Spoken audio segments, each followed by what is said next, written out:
Can you hear that, folks? That's rain on the roof. April showers, to be specific. Yeah, I haven't put up a video on YouTube since my road trip out to Yellowstone, which was October of last year. It's now April. It's been, what, 6-7 months? The reason, folks, is because I've been surviving. New England winters are no joke. It has been very trying for me, folks. I think my best advice, if you're thinking about van dwelling in New England in the winter, don't. Move to Florida, move to the desert, move somewhere else where you don't have to deal with this, because even with all the systems I put into this, all the insulation, my heater, everything, winter still just sucks. There's the darkness, there's the terrible roads, there's the snow, and most importantly, there's the cold. What I will say though, probably my best tips and tricks for surviving winter in a vehicle in New England. Number one, get to your evening parking spot while it's still daylight. I'm talking about like 2, 3 in the afternoon when most spots are open up. If you can do so, and then just stay there overnight, because you don't want to be driving around in the dark when everyone's returned home from work. Number 2 tip would be join a gym. It gives you something to do for the day. You can kill 3 hours there. You can get your shower. You can get heat and warmth. Just staying under that shower, letting the hot water fall on you. Yeah, I've done like 45-minute showers in the YMCA. I won't go into more detail than that. So find your parking space early afternoon, join a gym, and 3, don't start in the winter. Practice. Anyway, it's been a long, trying winter. I'm sorry for rambling on. I've been thinking about doing a big, long, van-dwelling winter thing, but I just can't deal with it. I'm so ready for winter to be done. It's still in the 30s outside. The good thing, folks, is that the day after tomorrow is a spectacular phenomenon. A total solar eclipse coming right through New England. I'm going up to northern New York around the Plattsburgh area. Ever since I've been working on the van and building it out and doing videos, I haven't had enough time for photography. So tonight, after I record this stuff, I'm gonna sit down and clean all of my camera gear, all my lenses, put together a hiking bag, and then tomorrow I'm just going gung-ho on getting the best possible footage of this eclipse. I don't know what I'm gonna do. Don't know where I'm gonna sleep tomorrow. Anyway, this is just the beginning of what should be a great adventure, and welcome back to the warmth of spring that I need. How's that for an intro, folks? Thanks for sticking around my channel. I'll see you in the morning when the real adventure begins. Good morning, everyone. This trail I'm on is in Wellesley, Massachusetts. It's called the Coquitchuit Aqueduct Trail. I guess there was an aqueduct here. There's no sign of it, but there's a cool trail that cuts through Wellesley, crosses Route 9, goes right by the Dunkin' Donuts I just had breakfast at. I've seen it from the parking lot. I thought I'd stroll for it a bit today. And sure enough, what do I see? Some of the first signs of spring opening up. Literally, most of the trees here are still dead, but a minute ago I saw some buds. I saw some fresh leaves growing. I saw even some pansies or violets coming out of the ground. Anyway, yeah, winter sucks, man. I'm so excited about this eclipse. I think what I'm gonna do today, since I'm not gonna drive up to the Adirondacks today, the day before, there's nowhere to sleep. Everything is booked. But on my way there, I'm gonna stop at an old mall in Western Massachusetts called the Holyoke Mall. Something I used to go to a lot as a kid. I don't think I've been there in over 30 years. It's just maybe a couple hours up the road. I thought that would be interesting, but for right now, I'm just enjoying what feels like the first real day of spring.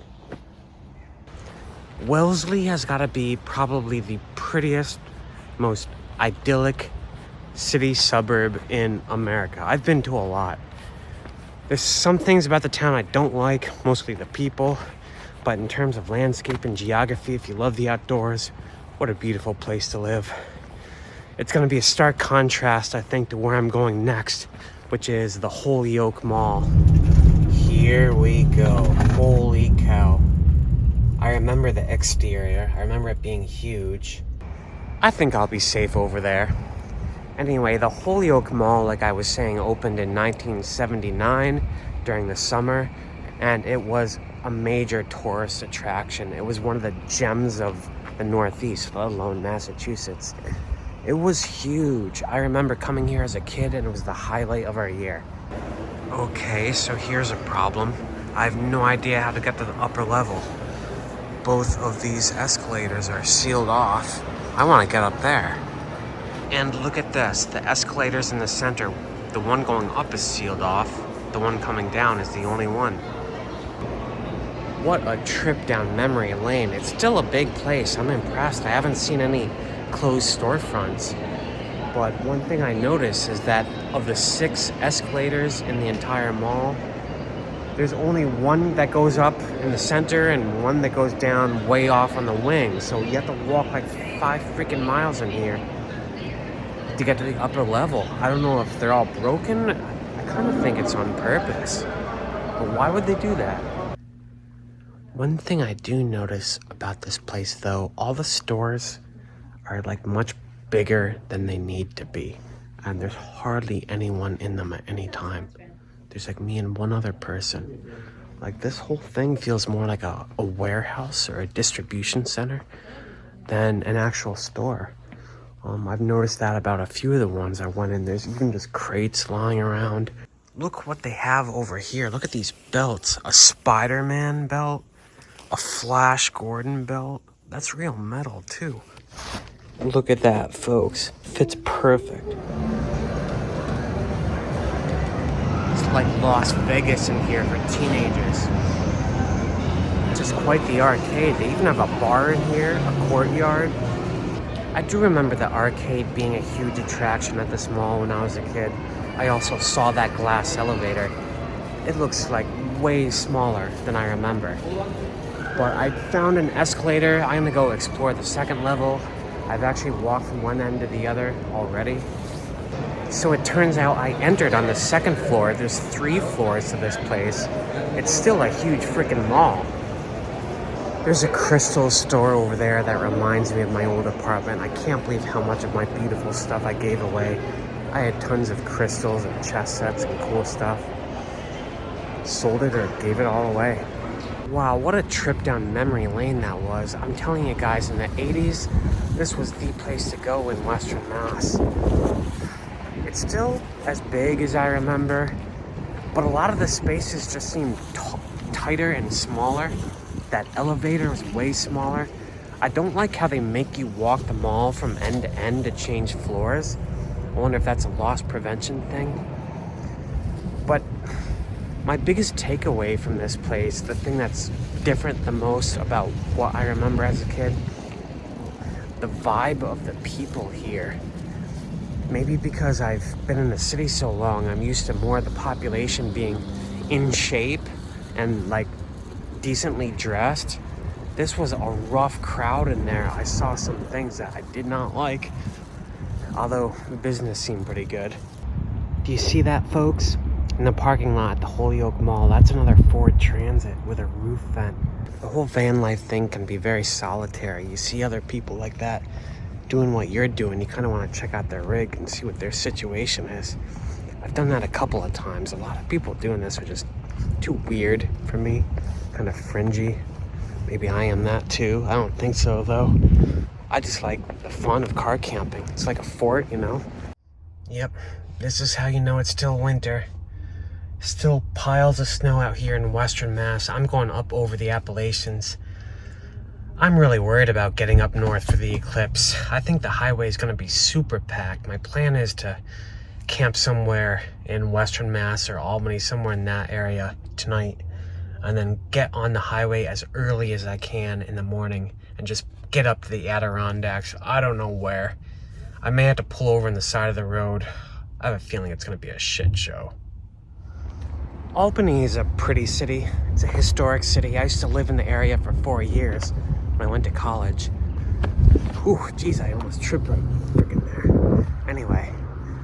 Sunset's in about an hour. I'm gonna try to go up this hill, up Route 20 a little ways east, maybe a half mile, 2 miles. Try to get a great shot of this Albany skyline right here. I always kind of liked it. Well, didn't have enough time to go to that spot up Route 20, shooting right here at the train station. This right here, my super wide 8mm lens, this is why I'm gonna shoot the eclipse tomorrow. Everyone takes pictures of the sun itself. Like, you can be anywhere and get that shot. I like to get a shot of the landscape. Back in 2017, for the last eclipse, I used this lens. I got a spectacular shot from the top of Rocky Top Mountain in the Smokies. I'm really hoping I can get up there early tomorrow, get a spot in Ausable Chasm or Lake Champlain. I have no idea what the parking situation is going to be like, but man, I'm so looking forward to just shooting again. I haven't held a lens in like 6 months. So I'm all situated for tonight, folks. I'm so excited about tomorrow, but I'm also really worried. I looked up places, any park, anywhere where I can pull over just to shoot within the path of totality, which goes through like Ausable Chasm and kind of that area, Saranac Lake. Every park, every place I would go has like a ticketed event. I don't have tickets for anything. My plan is to leave Albany around 4 a.m., which is not too long from now. Drive up north, try to drive along the west bank of Lake Champlain until I can find a park to pull over. If that doesn't work, I'm gonna go up northwest from there, just drive into the Adirondacks as far as I can and just freaking pull over. Because this is like a religious experience to me. If you've ever been in the path of totality, it's like nothing else. It's just so serene and beautiful. So I'm not gonna miss this, even if it gets me in trouble. Oh well. Tonight, I'm just gonna try to put together my video from today, reminisce on that Holyoke mall that I used to go to as a kid, see if I can get anything out of that footage, and then try to get some sleep. I might not sleep at all. I think the next time you'll see me, folks, is in the wee hours of the morning. So I had wanted to get up at 4, that was a bridge too far. Got up at 6, good enough, up before the sun. It's funny, they have all these signs over the highway saying solar eclipse today, do not pull over on the shoulder. So I'm actually gonna try to find parking in Lake Placid and shoot from one of the mountains up there. I just got a text alert on my phone, one of those Amber alerts, telling people not to pull over on the shoulder. There's gotta be millions of people coming up to the high peaks right now. Well, this looks like it's as far as I'm getting. Look at this line of cars. I'm on Adirondack Lodge Road, about 0.9 miles from the Mount Joe trailhead. I saw the line of cars here. I figured that's as far as I would get, so I parked. I think I've got 5 hours to kill before the eclipse, so I might just kind of walk around and enjoy the lake that's up here. I'll give you guys a show. This is a beautiful area. It's called the High Peaks Wilderness. It's where you can climb Mount Colden, Mount Marcy, which I think are the 2 highest peaks in New York State. They're right up ahead. Just like I thought. There's a guard there. They're just making all the cars turn around. I'm glad I parked where I did. We actually walked past Mount Joe coming down the road, but I don't want to bushwhack to the top. I got here like wicked early. I think the eclipse is at 2. It's still only 9 a.m. I'm gonna walk around Heart Lake here for a little while, maybe take some shots. This lakeside right here, Heart Lake, it's so peaceful. There's something about the Adirondacks that's really enchanting. When you're up here, it really feels wild and you feel a bit scared. I don't know how else to describe it. It's a lot harsher and more isolated than the Berkshires or the Catskills, that's for sure. Yeah, I'm thinking I should head up Mount Joe, even though I have like 4 or 5 hours to kill. Short trail or long trail? Seeing as I did not bring spikes, there's no effing way I'm going up the short trail. I've done that one. So I'm thinking this spot I just went through would be a great plan B in case the summit's already full. Although I haven't passed anyone coming down or going up, so I'm not sure. I might be up here super early, all by myself.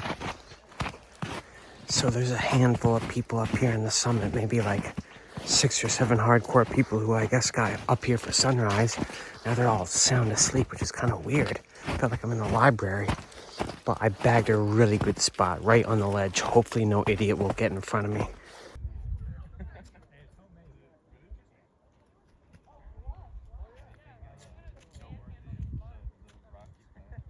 Yeah. I need two. Oh, you only got 40. Only 40. That's great. Oh, yeah. Which makes sense. I don't believe this. So this is my super wide 8mm I'd want to shoot with. I was demoing it a second ago. I put this cap back on the end, and now I cannot get it off for the life of me. What a perfect storm of little events up there, little challenges I had to overcome to get that shot. First of all, my setup for my tripod was just way too wonky. I put my tripod on my little pedestal seat thing. Not having it. I finally ended up getting a view. I had to trade Heart Lake for some little cracks in the rocks. Hopefully it makes a good foreground. I'll show the picture I got at the end. But probably even worse than that, my 8mm lens I had wanted to use, I couldn't get the cap off. It was like glued onto it. I took my lighter out and tried to burn it. That didn't work.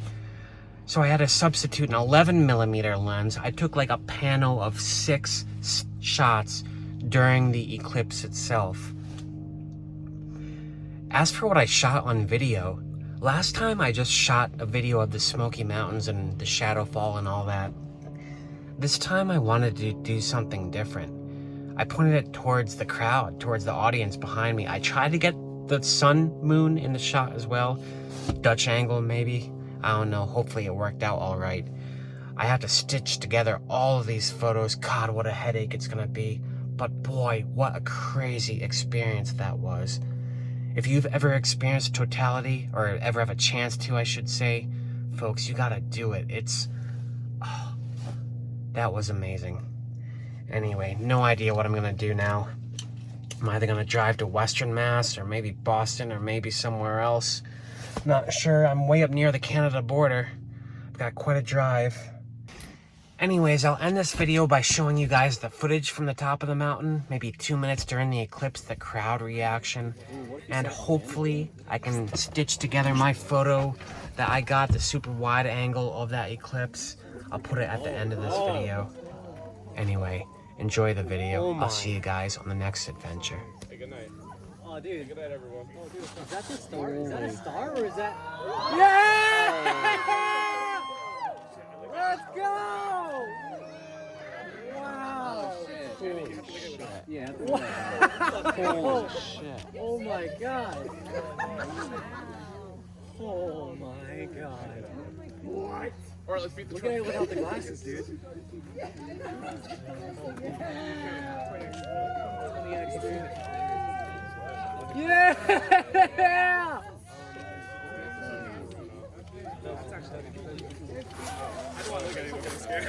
You're scared? Dude, I don't want to go fly. Crazy. It's also so dark. Yeah. Oh.